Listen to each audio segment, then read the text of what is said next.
Hey, what's up, guys? So, I just watched a video by a YouTuber called BMask, and I'll have a link to his video in the description down below if you want to check it out. But he was basically just talking about some of the start of his YouTube channel and what really, uh, like how embarrassed he was by some of these old videos that he did. And you know what? I don't think there's anything to be embarrassed about. 2008, like, God, what an era. I just see, put up some clips of some of these like old school stuff, right? Like stuff that like the Nostalgia Critic and some of these parody videos that people would do back then. And the nostalgia just hit me hard, man. Like, if you didn't grow up in this era and you were on YouTube or anything like that, you just don't get it. You don't you just won't understand. But there was something about that time that just felt magical, right? And of course, it wasn't a perfect time, right? No year is perfect, right? The economy was in shambles in late 2008. The economy went to crap, and it was a tough time for a lot of people. So it's not perfect. I'm not saying it was perfect, but there was a lot of things that were new and exciting and interesting back in that time that you really don't get anymore. Like, for example, it was just the idea of going on the internet and going to youtube.com and discovering a new content creator that's starting to take off on the platform, and they're just experimenting with different animation work and working with what little resources they had, using like their mom's Dell Dimension computer in the basement of their house. And they they'd really make some amazing stuff considering the limitations of what we had back then. They'd be like using like Windows Movie Maker XP or whatever they called it back then, right? And people would just experiment and just try different stuff, and it was just something about that time, and gaming too. Gaming was in a way better state than what it is today, in my opinion.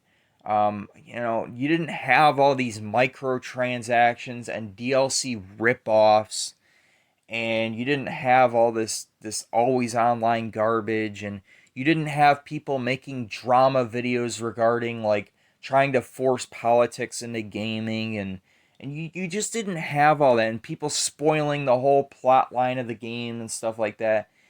Back then it was just like you would talk to your friend about like, oh man, did you go to this location, and did you discover this yet? Now everything gets like spoiled to you right away, or it's so generic and it just feels so like I've been there done that kind of feeling now, like with these games. But back then these games felt new and they were exciting and different, like Assassin's Creed and Metal Gear Solid 4, and and Ratchet and Clank. I remember really looking forward to the Ratchet and Clank A Crack in Time. I couldn't wait for that game to come out, and I would talk to my cousin about Halo Reach. That was an upcoming game, and I was excited for that, and we'd play Halo 3 together. And it was just, God, what an era that was. And you really don't get that feeling anymore. And like I said, if you didn't grow up in that time frame, there's no explaining it.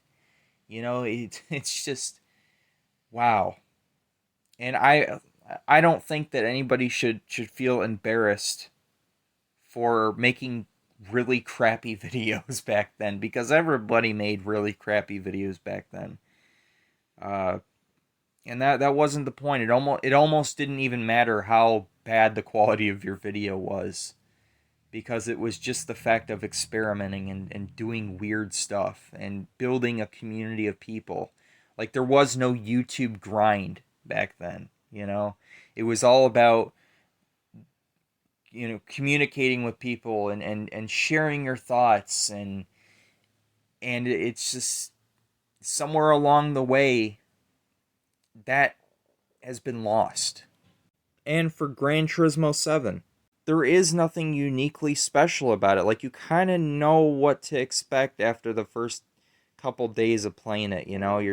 You're like, okay, well this thing's over here, and you know, you watch the state of play and you already pretty much know everything about the game for the most part.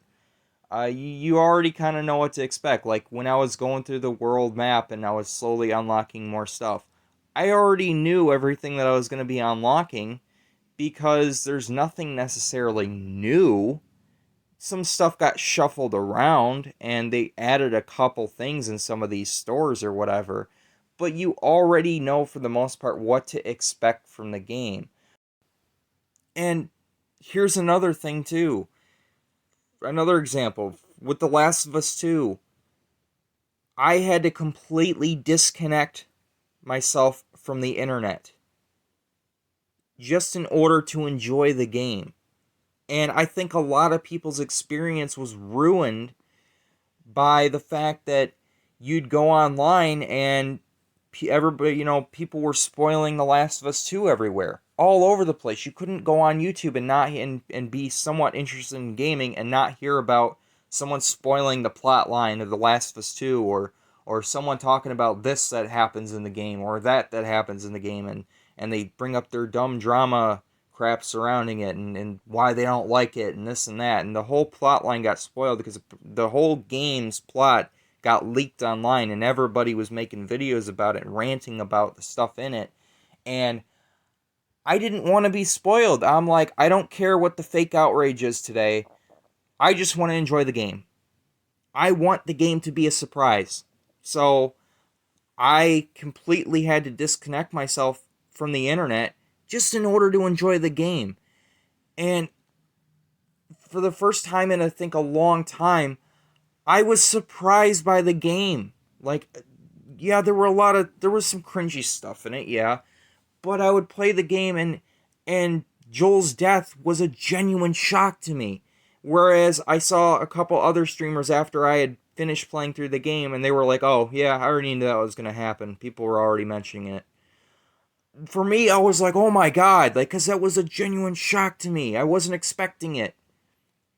And I think that's part of the reason why gaming's just not all that fun anymore. Cause you kind of know now what to expect. You watch a trailer from, you watch like a state of play from uh, Sony with Gran Turismo, and you see everything that's in that game, and you just like, now you know what to expect from the game.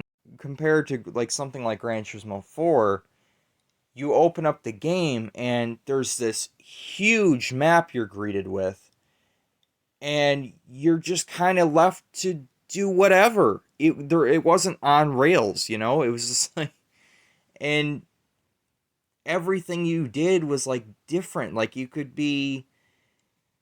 win special cars from doing certain events that you couldn't buy normally, that weren't listed in the dealerships, or on certain days there were secret cars in the used car dealerships.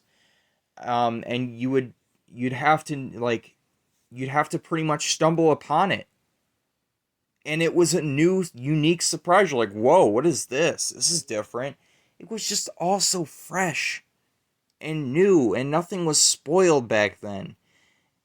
And nowadays, the most uniqueness you're going to get out of something is you would just buy it. Like back then, you had to earn stuff in a game. You'd go through a quest, and you'd be like, what cool new weapon am I going to unlock for doing this? Or what unique piece of armor am I going to get for my character for going through this really difficult mission? Now it's just like you do a really difficult quest or something in a game, and it's like, oh, okay, here's a bunch of money, and you can go and buy that armor that you were wanting. Oh, yay, thanks. Cool, I guess. But now it's almost like a lot of the time they don't even do that. They'll just be like, you want a unique piece of armor or a unique weapon? Yeah, we've got this DLC pack for like $3. If you want it, here you go. Here's 3 weapons. They're not really that much better from the other weapons in the game, but there you go. You don't really earn it anymore. You almost just buy your way through the game. Like if you're struggling with the game, well, we've got these weapons and they are better than what you're using. If you pay $3, you can have them. It's just, it's not fun. It's just not fun anymore. You know, man, nostalgia just hit hard. It really did.